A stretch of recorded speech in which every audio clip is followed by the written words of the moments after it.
one of the guys I talked to in my research, he said, I learned gratitude at a very young age. He grew up in what we would describe as abject poverty. The fridge, it didn't have food in it. Like they didn't know what was going to be for supper. He says, I remember days my father would come home and he said, he'd bring home this big box of donuts that were, they had leftovers or something. So there was this big box of donuts. And the first thing he said as he brought them in the house was, we got to make sure we share these with the people across the street. Wow.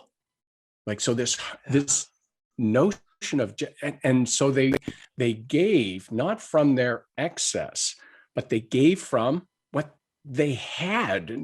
Wow. Not because it was extra, but because they felt connection and community and camaraderie and solidarity, whatever it was, with others. And it was out of this sense of feeling blessed. Can you imagine feeling blessed to have, 18 donuts in the house when you got kids to feed, and that could be supper? Like, you think of challenges, it is hard.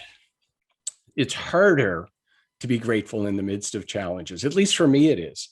Yeah. It doesn't make the challenge go away. But if I want to be in the headspace, if you want to be in the headspace to deal with a challenge, we got to be in a positive emotional state, right? Otherwise, your executive function, effectively, we're shutting it off. So we need to be in that state. So the research will tell you that you need to have that to be able to better deal with your challenges.